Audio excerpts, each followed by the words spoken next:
ने देश को दिखा दिया कि भाजपा ने अयोध्या में क्या किया है, नरेंद्र मोदी ने अयोध्या में क्या किया है। मगर अब अयोध्या से ही और राम मंदिर से ही ऐसी ऐसी खबरें सामने आ रही हैं जो पूरे देश और दुनिया को दिखा रही हैं कि जो लोग अपने आप को अवतरित बताते हैं, जो कहते हैं कि मैं बायोलॉजिकल नहीं हूं, आई एम नॉट बायोलॉजिकल, यानी मैं माँ बाप से पैदा नहीं हुआ, मुझे भगवान ने भेजा है, वो भ्रष्टाचार के समंदर में किस कदर डूबे हुए हैं। जरा सोचिए, जिस मंदिर पर, जिस निर्माण को लेकर देश के प्रधानमंत्री 24 घंटे रट्टा मारते हो, जिस अयोध्या में पूरे देश की नजर हो, पूरा शासन प्रशासन जहां कूदा पड़ा हो, पूरी सरकार जिसमें झुकी पड़ी हो, तमाम विधायक सांसद मंत्री सब के सब लगे हो, वहां पर इतना बड़ा भ्रष्टाचार यदि हो रहा है तो फिर बाकी देश के हिस्सों में भ्रष्टाचार का क्या आलम होगा, इसका अंदाजा लगाइए। शुरुआत मंदिर के भीतर से करते हैं, इसके बाद मंदिर के बाहर यानी अयोध्या की बात करेंगे और इसके बाद पूरे देश में भ्रष्टाचार की लहर की तस्वीर आपके सामने रखूंगा। एकदम ध्यान से सुनते जाइए। राम मंदिर के मुख्य पुजारी आचार्य सत्येंद्र दास ने कहा है कि बड़ा आश्चर्य हो रहा है, इतने सारे इंजीनियर यहां पर काम कर रहे हैं, 22 जनवरी को प्राण प्रतिष्ठा का कार्यक्रम हुआ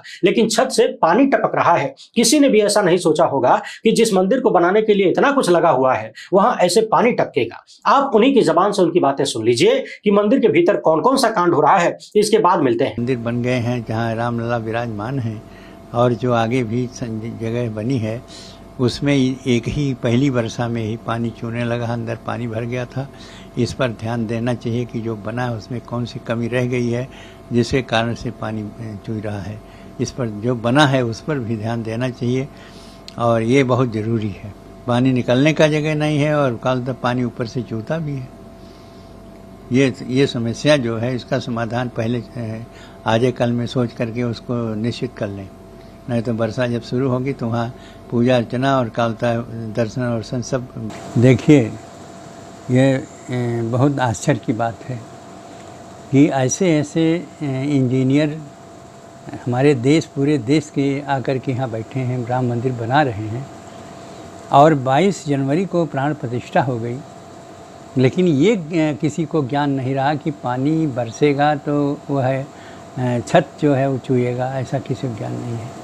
पहले भी बरस रहा, थोड़ा बहुत बरसा तो थोड़े बहुत इतना नहीं हुआ। जब अब की वर्षा हुई, जितना पानी गिरा अंदर में वो बहुत ही आश्चर्यजनक रहा। सुन लिया आपने, पहली ही वर्षा में भीतर पानी भर गया, चूने लगा यानी टपकने लगा। पानी निकलने की व्यवस्था नहीं है और पानी चू रहा है, टपक रहा है, वो भी मुख्य जगह पर, और ऐसे टपक रहा है कि पूजा पाठ भी बाधित हो जाएगी, नहीं हो पाएगी। अब आपको समझ में आया आखिर क्यों सपने में भगवान किसी गजेंद्र को डांट रहे थे, मुर्गा बना रहे थे, कान पकड़ के उठक बैठक करवा रहे थे और कह रहे थे कि क्यों रे गजेंद्र, 10 साल में कुछ तो बढ़िया कर दिया होता। बहरहाल वो बात तो सपने की थी, मगर अयोध्या के राम मंदिर का जो मामला सामने आया है उसे देखकर अब लोग कह रहे हैं कि चले थे राम मंदिर बनाने, प्रचार था कि भव्य राम मंदिर, और बना दिया चूना मंदिर। उधर मंदिर को लेकर एक नई कहानी सामने आ गई है। 22 जनवरी को प्राण प्रतिष्ठा कार्यक्रम में जो मुख्य पुजारी थे पंडित लक्ष्मीकांत दीक्षित, उनकी मौत हो गई है और इसके बाद गजब गजब की बात आने लगी है, विवाद शुरू हो गया है। कुछ लोग कहने लगे हैं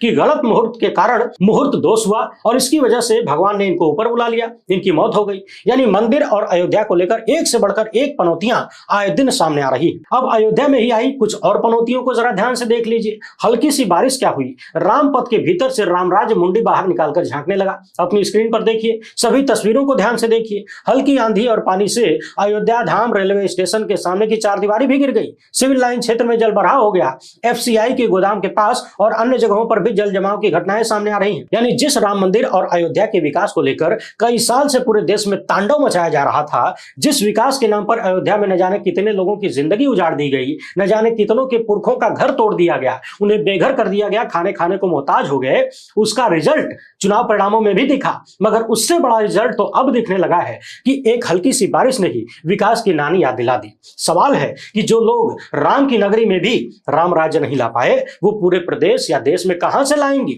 मगर आप लोग टेंशन मत लीजिए, अरे भाई, जंगल राज का नाम बदलकर राम राज्य कर देंगे, नाम बदलने में कौन सा खर्चा होना है। वैसे भी इसमें तो महारत हासिल है। अयोध्या में मंदिर की हकीकत सामने आई, रेलवे के विकास की हकीकत सामने आई और सड़कों के विकास की भी सामने आ गई। और तो और प्लेन की हकीकत यह है कि देश भर के कई शहरों से हवाई सुविधा अब बंद हो चुकी है क्योंकि सवारियां नहीं मिल रही है। वहीं लोग दूसरी तरफ ये भी चर्चा करने लगे हैं कि 22 जनवरी से पहले ही देश भर के शंकराचार्य यानी हिंदू धर्म के चारों शंकराचार्य लगातार सवाल उठा रहे थे। शंकराचार्य एवं मुक्तेश्वरानंद ने तो यहां तक कह दिया कि शास्त्र विरुद्ध काम होगा, गलत समय पर काम होगा, अधूरे मंदिर में प्राण प्रतिष्ठा किया जाएगा तो देश में अनिष्ट होगा, गलत चीजें होंगी। अब देखिए, कहीं प्राण प्रतिष्ठा कार्यक्रम के मुख्य पुजारी की मौत हो रही है, कहीं मंदिर में पानी टपक रहा है, कहीं रामपथ फट के छितरा जा रहा है, कहीं रेलवे की बाउंड्री गिर रही है और मंदिर के मुख्य पुजारी को मीडिया में आकर कहना पड़ रहा है कि जल्द से जल्द इसको ठीक करिए वरना पूजा पाठ बंद हो जाएगा। और तो और जिस भाजपा ने, जिस नरेंद्र मोदी ने इतना सारा तांडव फैलाया मंदिर के नाम पर,